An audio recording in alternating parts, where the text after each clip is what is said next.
Hello students, welcome to my YouTube channel. My name is Devendra Chauhan. आज का हमारा topic है suspensions.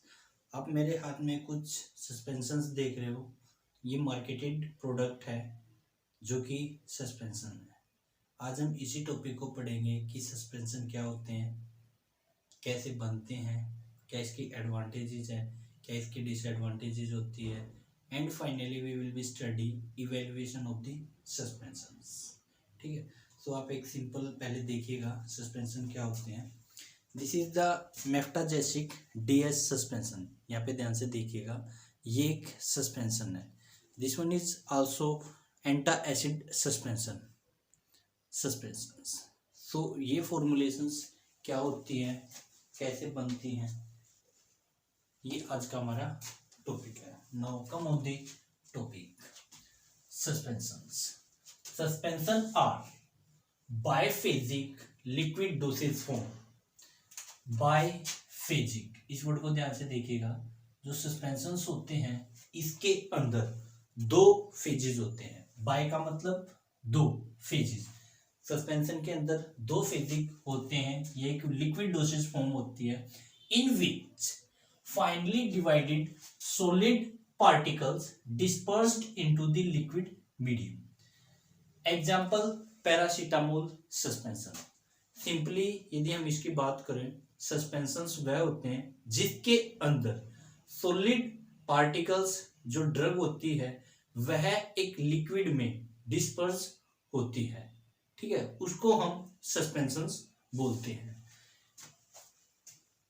Suspension has two phases. Suspension के अंदर दो फेजेस होते हैं। यहाँ पे हमने बोला था ना बाइफेजिक लिक्विड, उसी को हम आगे एक्सप्लेन कर रहे हैं। सस्पेंशन हैज टू फेजेस, इसके दो फेजेस होते हैं। Number one is dispersed phase, जो कि सॉलिड पार्टिकल्स होते हैं। Second one is the continuous phase, जो कि लिक्विड मीडियम होता है।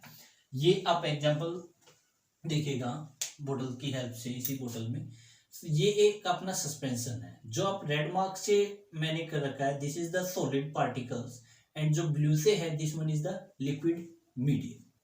लिक्विड मीडियम ज्यादा होता है, जो ज्यादा मात्रा में होता है उसको हम कंटिन्यूअस फेज बोलते हैं, जो कि हमारा लिक्विड होता है। एग्जांपल ले तो कोई भी पर्टिकुलर सॉल्वेंट लाइक वाटर हो सकता है या फिर ऑयल हो सकता है। देन डिस्पर्स्ड फेज, जो कम मात्रा में होता है। हमारी जो पार्टिकल्स, सॉलिड पार्टिकल्स होते हैं वो कम मात्रा में प्रेजेंट होती हैं, तो ये हमारा डिस्पर्स्ड फेज होता है। अब ज्यादा मात्रा में क्या है, लिक्विड, तो ये हमारा क्या है, कंटिन्यूअस फेज। जो हमारा कम मात्रा में है क्या है, सॉलिड पार्टिकल्स, जो कि हमारा डिस्पर्स्ड फेज बोला जाता है। तो इसी के कारण हमने इसको बोला biphasic liquid dosage form. Next one हमारा आता है साइज। जो भी हम सॉलिड पार्टिकल्स को यूज करेंगे अपने सस्पेंशंस में, इसका एक पर्टिकुलर रेंज होती है सॉलिड पार्टिकल्स की। वह हमारी रेंज है 0.5 माइक्रोमीटर टू 5 माइक्रोमीटर। जो सॉलिड पार्टिकल्स का साइज होता है वह हमारा 0.5 माइक्रोमीटर टू 5 माइक्रोमीटर इसका पार्टिकल्स का साइज होता है। जो सॉलिड पार्टिकल्स ड्रग होती है, it is the insoluble in solvent. ये इनसोल्यूबल सोलवेंट में हमारी होती है। नेक्स्ट वन हमारा आता है एडवांटेजेस। इसकी एडवांटेजेस क्या होती है। Now come on the number one point, suspension improves the chemical stability। improve chemical stability of certain drug like procaines।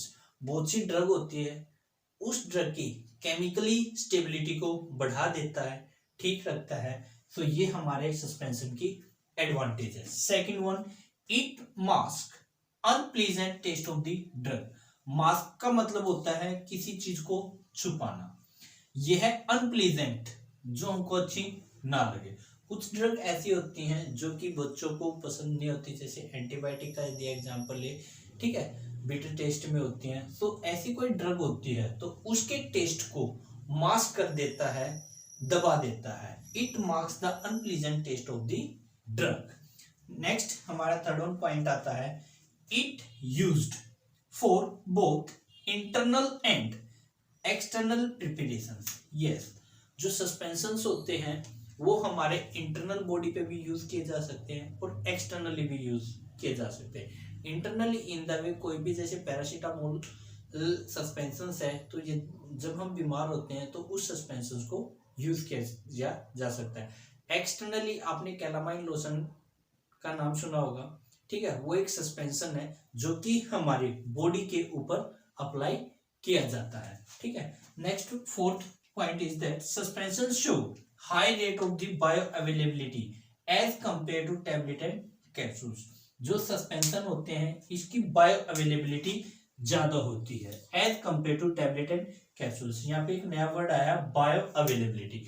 Bio availability का मतलब होता है amount of the drug rich in the blood. Small intestine से drug की absorption होती है और वह ड्रग स्मॉल इंटेस्टाइन से हमारे ब्लड में पहुंच जाती है, तो उसको हम क्या बोलते हैं, बायो अवेलेबिलिटी। सस्पेंशन के केस में जो ड्रग होती है वह ज्यादा से ज्यादा एब्जॉर्ब होती है और ब्लड स्ट्रीम में पहुंच जाती है, तो जिसके कारण सस्पेंशन की बायो अवेलेबिलिटी जाता है। But in the case of the tablet and capsules कुछ परसेंट ड्रग हमारी वेस्ट हो जाती है, कंप्लीटली एब्जॉर्ब नहीं हो पाती, ब्लड स्ट्रीम में नहीं जा पाती, तो उसी पॉइंट को मद्दे रखते हुए सस्पेंशन की जो बायो अवेलेबिलिटी है वो ज्यादा होती है। Got it? Now the next one is the disadvantages of the suspension. Suspension की डिसएडवांटेजेस क्या होती हैं? First one, suspension required shake before use. जब भी हम ये जो ड्रग है, ये एक सस्पेंशन है, यदि मैं कुछ दिनों तक इसको एक स्टे पोजीशंस पे रख देता हूं तो इसके अंदर जो सॉलिड पार्टिकल्स हैं वह सेटल डाउन हो जाते हैं और बॉटम में बैठ जाते हैं।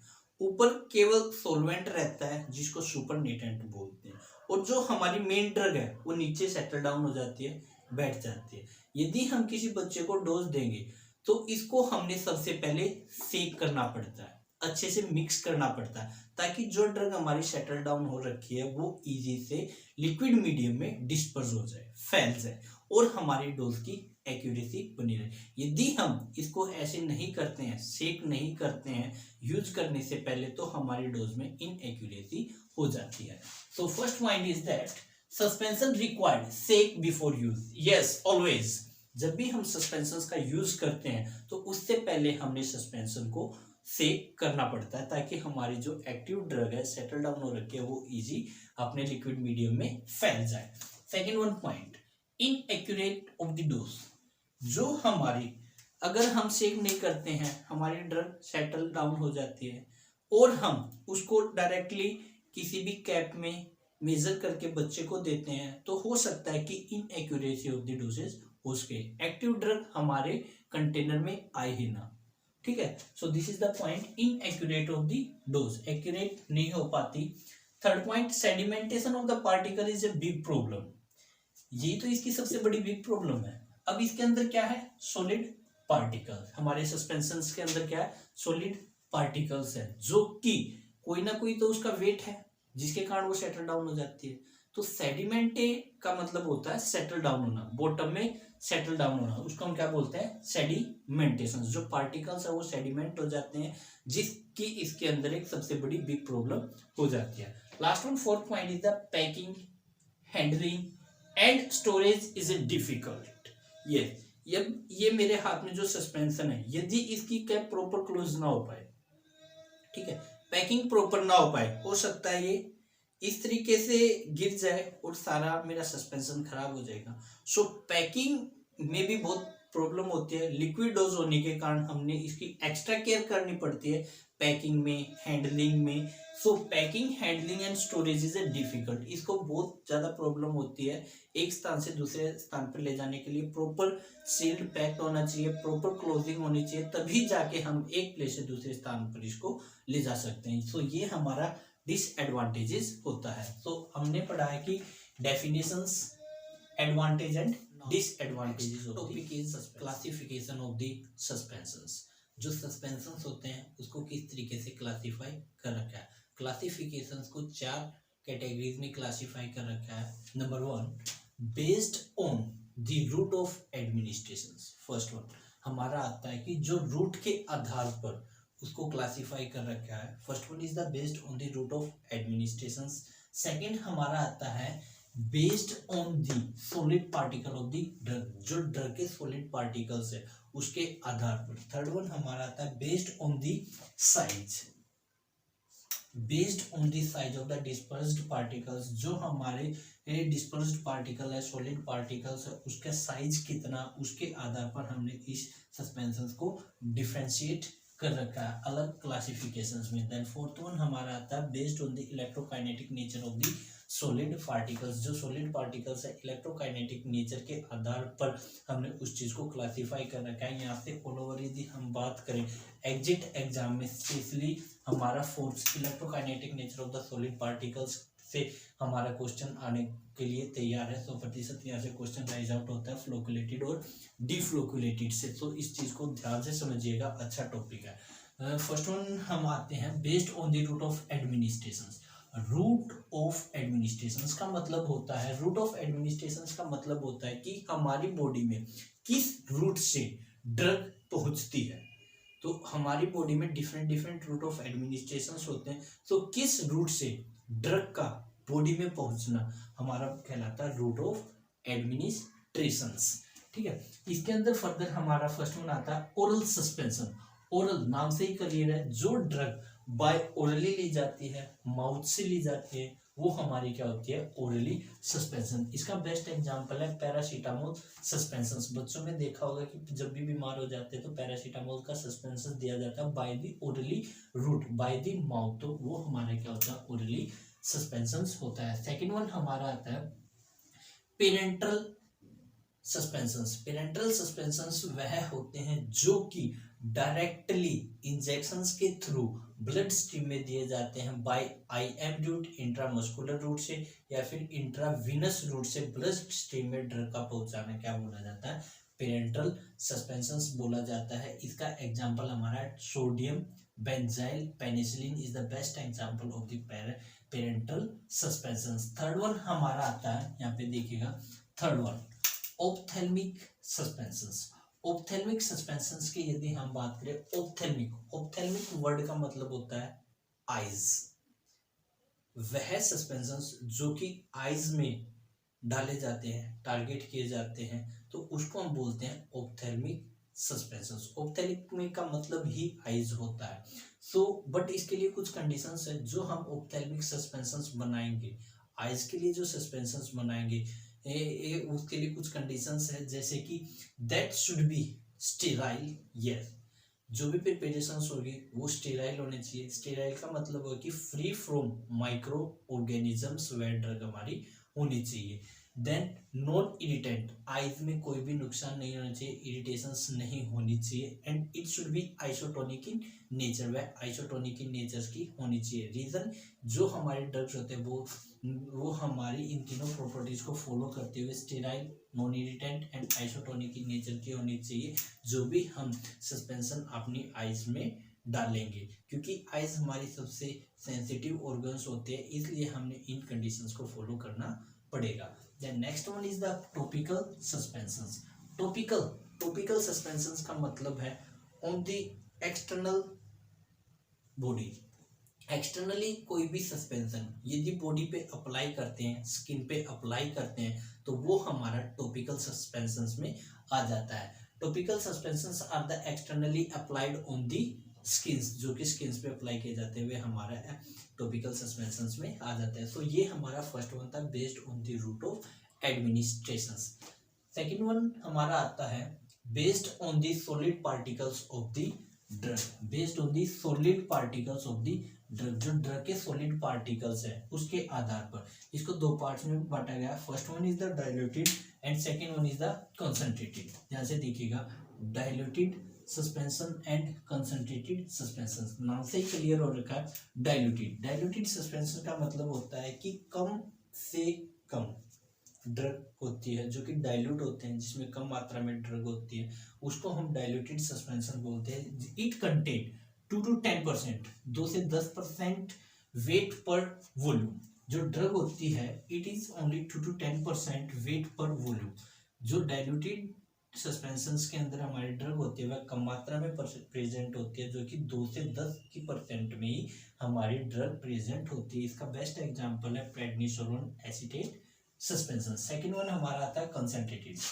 कंसंट्रेटेड ज्यादा मात्रा में, ठीक है। कंसंट्रेटेड का मतलब होता है जो इसके अंदर हमारी ड्रग होती है वह 50% ड्रग यूज होती है 50% वेट पर वॉल्यूम। इसके अंदर जो ड्रग होती है वह 50% वेट पर वॉल्यूम होती है, ज्यादा मात्रा में ड्रग प्रेजेंट होती है, तो उसको हम बोलते हैं कंसंट्रेटेड सस्पेंशंस। इसके अंदर हमारा एग्जांपल आता है zinc oxide suspensions. Okay, then next one is the based on the size of the dispersed particles. Yes, यहाँ पे ध्यान से देखिएगा, based on the size of the dispersed particles. अब हमारे सस्पेंशन में सबसे मेन चीज क्या है? Solid particles. सॉलिड पार्टिकल्स का साइज मेन है कि कितने साइज हमारा ड्रग का, तो उसी के आधार पे हमने थर्ड वन है based on the size of the dispersed particle. इसको फर्दर 3 पार्ट्स में बांटा गया। पहले हमारा था मॉलिक्यूलर डिस्पर्शंस। जो मोलिकुलर डिस्पर्शंस होता है, in this dispersions particle size is less than 1 nanometre. ध्यान से देखना भी है आपको, particle size is less than 1 nanometre. Molecular suspensions में जो पार्टिकल का जो साइज होता है वह 1 नैनोमीटर से कम होता है, less than 1 nanometer. Okay, next one हमारा आता है कोलाइडल डिस्पर्शंस। जो कोलाइडल डिस्पर्शंस होता है, particle size is 1 nanometre to 0.5 nanometer. इसके अंदर जो पार्टिकल साइज होता है वो 1 नैनोमीटर टू 0.5 नैनोमीटर होता है। 1 नैनोमीटर हमारा होता है 10 टू रेज पावर माइनस 9, और एक माइक्रो जो मीटर होता है that one is 10 to raise power minus 6 के बराबर होता है, ठीक है। थर्ड वन हमारा आता है coarse dispersions. Particle size is greater than 0.5 nanometre. जो ड्रग होती है उसका पार्टिकल जो साइज होता है वह 0.5 नैनो माइक्रोमीटर से ज़्यादा होती है, तो वो हमारा कोर्स डिस्पर्जन्स में आ जाता है। क्वेश्चन मोस्टली पूछा जाता है वो हमारा कोलाइडल डिस्पर्जन से पूछ लिया जाता है कि कितने पार्टिकल साइज का प्रेजेंट होता है। So you will be called 1 nanometre to 0.5 micrometre. Fourth one, based on the electrokinetic nature of the solid particles. कि इलेक्ट्रोकाइनेटिक नेचर के आधार पर जो सॉलिड पार्टिकल्स है उसको जो इलेक्ट्रोपार्टिकल नेचर होता है, based on the electrokinetic nature of the solid particle. Solid drug का इलेक्ट्रोकाइनेटिक नेचर कैसा होता है, इसको 2 पार्ट्स में बांटा गया, फ्लोकुलेटेड एंड डिफ्लोकुलेटेड। फ्लोकुलेटेड वह सस्पेंशन होते हैं the solid particles of dispersed particle is aggregate to form a network like structure of the solid particles। देखिएगा, जो ड्रग होती है सॉलिड पार्टिकल्स होता है वो ड्रग पार्टिकल्स एग्रीगेट हो जाती है, एक दूसरे के साथ मिल जाते हैं और एक नेटवर्क लाइक स्ट्रक्चर बना लेते हैं जिससे कि कंप्लीट एक फ्लोक्यूल्स तैयार हो जाता है। ये आप देख सकते हैं, इसको हम एक फ्लोक्यूल्स बोल देते हैं। सिंपल भाषा में यदि हम बात करें, जो ड्रग पार्टिकल्स हैं सस्पेंशंस में वे एक दूसरे के साथ एग्रीगेट हो जाते हैं, मिल जाते हैं, और जिसके कारण एक ग्रुप ऑफ पार्टिकल्स तैयार हो जाता है जिसको हम फ्लोक्यूल्स बोलते हैं। अब इसका पार्टिकल साइज इकट्ठा होने के कारण, एग्रीगेट होने के कारण इसका वेट भी बढ़ जाता है, ठीक है। तो उसको हम क्या बोलते हैं, फ्लोकुलेटेड सस्पेंशंस बोलते हैं। नेक्स्ट वन हमारा आता है डिफ्लोकुलेटेड सस्पेंशंस। डिफ्लोकुलेटेड सस्पेंशंस में क्या होता है, in this particles exist as separate entities. इस चीज का ध्यान रखना भी, separate entities in the continuous phase. Deflocculated में जो सॉलिड पार्टिकल्स होते हैं वह एक दूसरे से दूर होते हैं, जो कि सेपरेट होते हैं, सेपरेट एंटिटीज में एग्जिस्ट करते हैं। सो वह हमारा क्या बोला जाता है, डिफ्लोकुलेटेड सस्पेंशंस। ओके, अब नेक्स्ट आप इसका देखोगे कि what is the difference between flocculated and deflocculated में डिफरेंस क्या होता है, जो कि एक क्वेश्चंस बहुत अच्छा बनता है, difference between the flocculated and deflocculated suspensions. तो आज ये हमारा सिंपली क्लासिफिकेशंस है, क्लासिफिकेशंस ऑफ द सस्पेंशंस। आप एक बार what is the difference between flocculated and deflocculated suspensions. Flocculated और डीफ्लोकुलेटेड में क्या डिफरेंस है इसको हम समझेंगे। Let's start. This is the flocculated suspension and this is deflocculated suspensions. ठीक है, फ्लोकुलेटेड सस्पेंशंस वह होते हैं जो सॉलिड पार्टिकल्स होते हैं हमारे सस्पेंशंस के अंदर, जो सॉलिड पार्टिकल्स होते हैं वे एक दूसरे के साथ मिल जाते हैं, जुड़ जाते हैं और जुड़ने के बाद एक मास बना लेते हैं। ठीक है, तो उसी को हम क्या बोलते हैं, फ्लोक्यूल्स बोलते हैं। Particles form loose aggregate. जो पार्टिकल्स होते हैं वो एक दूसरे के साथ मिल जाते हैं और एक अपना लूज एग्रीगेट्स मतलब फ्लोक्यूल्स बना लेते हैं। डीफ्लोकुलेटेड्स में क्या होता है कि जो पार्टिकल्स होते हैं वो सेपरेट होते हैं।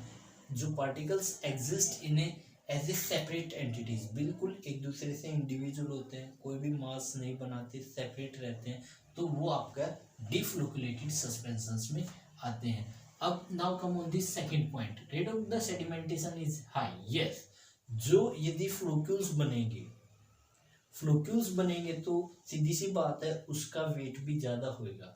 अब वेट ज्यादा होएगा तो ड्रग सेटल डाउन फास्ट करेगी, सो इनकी जो रेट ऑफ सेडिमेंटेशन है वो ज्यादा होती है। But in the case of the deflocculated separate entities होती है पार्टिकल्स की, तो वो इतनी फास्ट से सेटल डाउन नहीं होते। Third one point, does not form a hard cake. जो हमारे फ्लोक्यूल्स होते हैं वो एक हार्ड केक नहीं बनाते।